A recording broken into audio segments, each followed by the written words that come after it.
বাবা জাহাঙ্গীরের লেখা সুফিবাদ আত্মপরিচয়ের একমাত্র পথ তৃতীয় খণ্ডের থেকে আমি কিছু অংশ পড়ছি। ধ্যান সাধনার স্বরূপ। হযরত মুসা আলাইহিস সালাম তুর পর্বতে ধ্যানমগ্ন অবস্থায় আল্লাহর নূর দর্শন করলেন। দর্শনের ভেতর কম বেশি গভীরতা অগভীরতা থাকতে পারে, কিন্তু সামান্য দর্শনটিকেও তো দর্শন বলতে হবে। মহানবী যেমন পর্বতের হেরা গুহায় ধ্যান সাধনাটি করেছেন, সেরকম হিন্দু ধর্মের অনেক যোগীর কৈলাস পর্বত, হিমালয়ের আশেপাশে এবং আরও অনেক পর্বতে ধ্যান সাধনার কথাটি জানতে পারি। তাহলে দেখতে পাচ্ছি যে এলমে লাদুনি হাসিল করতে হলে নির্জন স্থান ও পরিবেশের প্রয়োজন। যেখানে পাহাড় পর্বত নাই তাদের জন্য কি ব্যবস্থা গ্রহণ করতে হবে?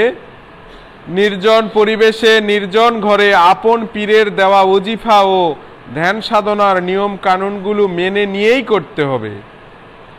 এই ধ্যান সাধনাটিকে সন্ন্যাস ধর্ম মোটেই বলা যাবে না, কারণ বিবাহ করার বা না করার কোনো বাধ্যবাধকতা নাই। অনেক ওলি বিয়ে করেছেন, আবার অনেকে বিয়ে করেননি। রুহবানিয়াতের মধ্যে বাধ্যবাধকতা থাকে বলে বলা হয়েছে যে ইসলামে রুহবানিয়াত নাই, কিন্তু মহানবী মুরাকাবার ধ্যান সাধনাটি করে সবাইকে দেখিয়ে গেছেন যে এলমে লাদুনি হাসিল করতে হলে ধ্যান সাধনাটি অবশ্য করণীয়। তাই আমরা দেখি গাউস কুতুব আবদালরা মুরাকাবার মাধ্যমেই মোকাম হাসিল করতে পেরেছেন। আজকের জামানায় যেমন পীর ফকিরদের নামের আগে অনেক স্থানে আলহাজ টাইটেলটি থাকে, সেই রকম সেই যুগে প্রায় পীর ফকিরদের জীবনী পাঠ করলে বছরের পর বছর ধ্যান সাধনার নীলরস পরিশ্রম করার বিষয়টি জানতে পারি।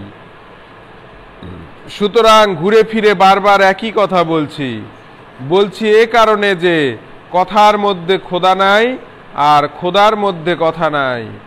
আছে কেবল দর্শন, ফানা, নির্বাণ, বাঁকা, স্থায়িত্ব। যখন আপনাকে আল্লাহর মধ্যে বিলিয়ে দিতে পারবে আর আমি বলে কিছু অবশিষ্ট থাকবে না, তখনই তুমি সম্পূর্ণরূপে থাকবে। কেমন করে মুরাকাবার ধ্যান সাধনাটি করতে হবে যিনি মুরিদদেরকে বলে দেন না, তিনি কেমন করে পীর হন? যিনি অন্ধকার হতে আলোর পথটি দেখাবেন, তিনিই তো পীর। তার সেই মুরাকাবার ধ্যান সাধনাটি অনেক রকম হতে পারে, কিন্তু কিছুই শিখিয়ে দেওয়া হবে না। কেবল গতমারা কতগুলো শাস্ত্রীয় অনুষ্ঠান করার কথাটি তো আর ধ্যান সাধনার বিষয় না, এবং হতেও পারে না। তাই হযরত ঈসা আলাইহিস সালাম বারবার সাহাবাদের একটি কথা বলেছেন। সেই কথাটি হলো, এক অন্ধ আরেক অন্ধকে পথ দেখাতে গেলে অবশেষে দুজনেই গর্তে পড়তে হয়। হালে কত রকম ভুল কথা, ভুল ব্যাখ্যা যে সুফিবাদের উপর করা হয়ে থাকে, আর সেই ব্যাখ্যার বেশিরভাগ মানুষই ভুল বুঝে ভুল পথে পা বাড়িয়ে দেয়। অবশেষে ভুল পথটি উপহার পাইতে হয়। শাস্ত্রের বিধিবিধান আচার অনুষ্ঠানের অনেক রকম কথাবার্তা বলে মানুষকে কম বেশি ভুল পথে ঠেলে দেওয়া হয়ে থাকে। শাস্ত্রের বিধিবিধান আচার অনুষ্ঠানের অনেক রকম কথাবার্তা বলে মানুষদেরকে সবচেয়ে বেশি ভুল পথে ঠেলে দেওয়া হয়ে থাকে। মুনাফিকদের সবচেয়ে বড় হাতিয়ারটির নামই হলো শাস্ত্র কথা, শাস্ত্রের আদর্শ ও নীতি কথা।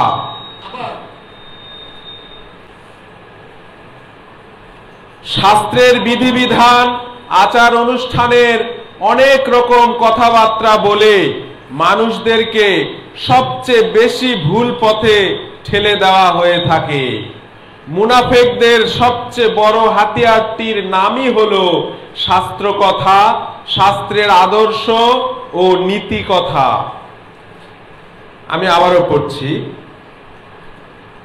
হালে কত রকম ভুল কথা, ভুল ব্যাখ্যা যে সুফিবাদের উপর করা হয়ে থাকে, আর সেই ব্যাখ্যায় বেশিরভাগ মানুষই ভুল বুঝে ভুল পথে পা বাড়িয়ে দেয়। অবশেষে ভুল পথে ভুলটি উপহার পাইতে হয়। শাস্ত্রের বিধিবিধান, আচার অনুষ্ঠানের অনেক রকম কথাবার্তা বলে মানুষদেরকে সবচেয়ে বেশি ভুল পথে ঠেলে দেওয়া হয়ে থাকে। মুনাফেকদের সবচেয়ে বড় হাতিয়ারটির নামই হলো শাস্ত্র কথা, শাস্ত্রের আদর্শ ও নীতি কথা। প্রয়োজনে এইসব শাস্ত্র বিশারদরা যে মানুষকে ভুল পথে টেনে আনার জন্য বল্লমের মাথায় পবিত্র কোরআন ঝুলিয়ে শান্তির লালিত বাণী শোনায়, তাহা ইতিহাস বিখ্যাত কথা। খরগোশদের মতো দুই কান খাড়া না রাখলে এবং প্রচুর পড়াশোনা না করলে বিভ্রান্ত হবার সমূহ বিপদ হতে নিজেকে মুক্ত রাখা কষ্টকর ব্যাপার। আমি আবারও পড়ছি, খরগোশের মতো দুই কান খাড়া না রাখলে এবং প্রচুর পড়াশোনা না করলে বিভ্রান্ত হবার সমূহ বিপদ হতে নিজেকে মুক্ত রাখা কষ্টকর ব্যাপার। অবশ্য তকদির বিষয়টি তো আঠার মতো সবসময় লেগেই থাকবে। একদিন অধম লেখকের বাড়িতে দুইজন অতি উচ্চশিক্ষিত লোক দেখা করতে এসেছিলেন। দেখা হলো এবং কথায় কথায় বলে ফেললেন যে তারা চেতন গুরুর সন্ধানে বেশ কিছুদিন ধরে ঘুরে বেড়াচ্ছেন। বললাম, পেয়েছেন কি? তারা বললেন, সেজন্যই তো আপনার কাছে আসা। আমি বললাম, আমার কাছে আসাটার মানে বুঝতে পারলাম না। তারা বললেন, আপনি যদি সত্যিই চেতন গুরু হয়ে থাকেন তো আমরা এখনই মুরিদ হব। অবাক হয়ে বললাম, চেতন গুরু বলতে কিরকম গুরু হতে হবে বুঝিয়ে বলুন। তারা বললেন, চেতন গুরু হলো এমন এক শক্তিশালী গুরু যে মুরিদ হবার পর সঙ্গে সঙ্গে রুহানি ফয়েজ দিয়ে কামেল বানিয়ে দেবে, আর আমরা কামেল হয়ে বিদায় নেব তথা যার যার বাড়িতে চলে যাব। আমার বুঝতে আর বাকি রইল না যে এদের মাথাগুলো বাউল সন্ন্যাসীদের রচিত গান শুনে এই রকম হয়েছে, তাই এমন কথা বলতে পেরেছেন।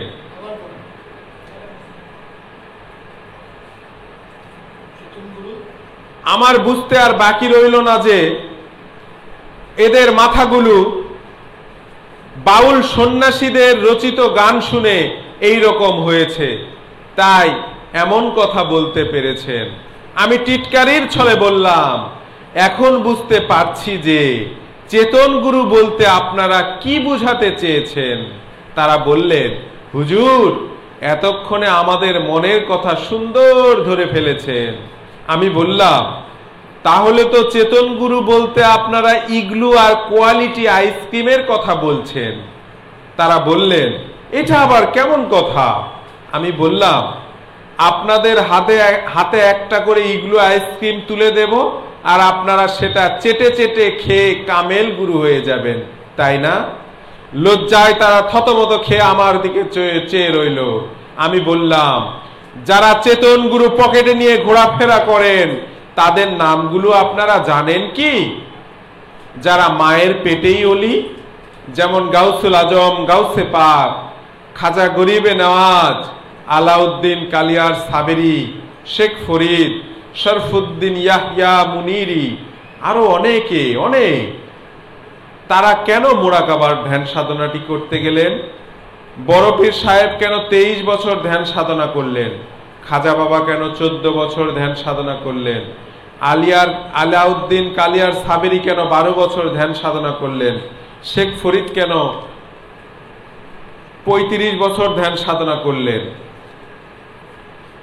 এবং তারা সবাই মাদারজাত ওলি এবং মহানবীর ডক্টরেট ডাইরেক্ট বংশধর।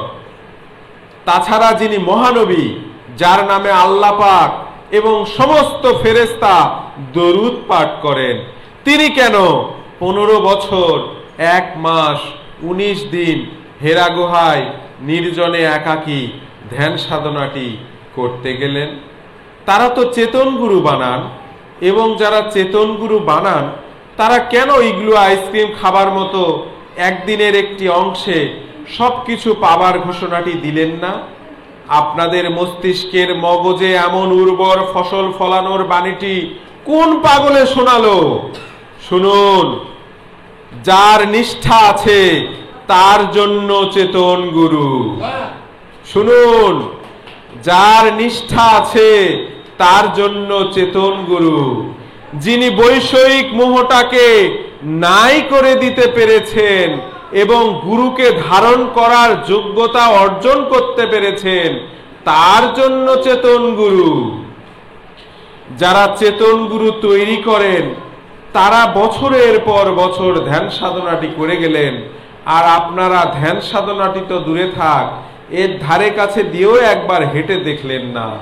অথচ ইগলু আইসক্রিম, কোয়ালিটি আইসক্রিম খাবার মতো চেতন গুরু খুঁজে বেড়াচ্ছেন।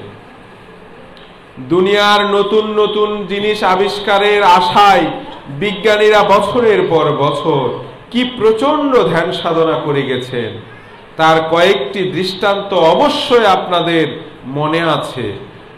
আর যেখানে আত্মপরিচয় জানার প্রশ্নটি ওঠে, সেখানে কি কোনো ধ্যান সাধনার দরকার নাই?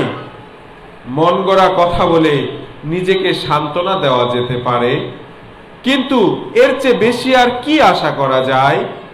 মন গড়া কথা বলে সব ধর্মের পান্ডা পুরোহিতদের কাছে স্বর্গে যাবার কথাটি কম বেশি শুনতে পাই, এবং সেই সঙ্গে আরো একটি নতুন আবিষ্কারের কথা শুনতে পাই, আর সেটা হলো সবাই নরকে যাবে, কেবলমাত্র তারা যে ধর্মে বিশ্বাসী তারাই স্বর্গে যাবে।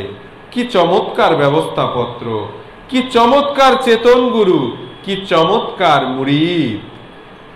গরুর নাকে গোলাপ ফুল ধরেছিল সুগন্ধ দেবার জন্য, সুগন্ধ নেবার তকদির নিয়ে গরু জন্মগ্রহণ করেনি, তাই লম্বা জিভ বের করে এক ঝটকায় মুখ ভরে চিবিয়ে খেয়ে ফেলল। তাই যারা গুরুর নাকে গোলাপ ফুল ধরতে চায় তাদেরকে বোকা না বলে অভিজ্ঞতার অভাব আছে বলে ভাবাটাই মনে হয় সঠিক। আমি আরেকটু 3টা লাইন পড়তে চাই। হালে কত রকম ভুল কথা, ভুল ব্যাখ্যা যে সুফিবাদের উপর করা হয়ে থাকে, আর সেই ব্যাখ্যায় বেশিরভাগ মানুষই ভুল বুঝে ভুল পথে পা বাড়িয়ে দেয়। খেয়াল করেন, বেশিরভাগ মানুষই ভুল বুঝে ভুল পথে পা বাড়িয়ে দেয়। অবশেষে ভুল পথে ভুলটি উপহার পাইতে হয়। শাস্ত্রের বিধিবিধান, আচার অনুষ্ঠানের অনেক রকম কথাবার্তা বলে মানুষকে সবচেয়ে বেশি ভুল পথে ঠেলে দেওয়া হয়ে থাকে। শাস্ত্রের বিধিবিধান, আচার অনুষ্ঠানের অনেক রকম কথাবার্তা বলে মানুষদেরকে সবচেয়ে বেশি ভুল পথে ঠেলে দেওয়া হয়ে থাকে। মুনাফেকদের সবচেয়ে বড় হাতিয়ারটির নামই হলো শাস্ত্র কথা, শাস্ত্রের আদর্শ ও নীতি কথা। মুনাফেকদের সবচেয়ে বড় হাতিয়ারটির নামই হলো শাস্ত্র কথা, শাস্ত্রের আদর্শ ও নীতি কথা।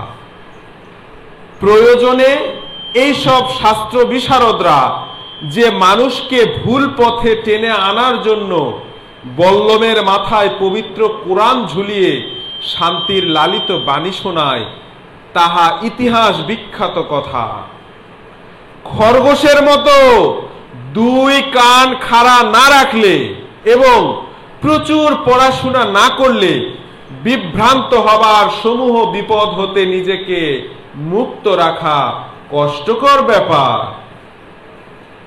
এই বলে আমি আমার লেখা পাঠ শেষ করছি। দয়াল বাবা জাহাঙ্গীর, দয়াল বাবা জাহাঙ্গীর।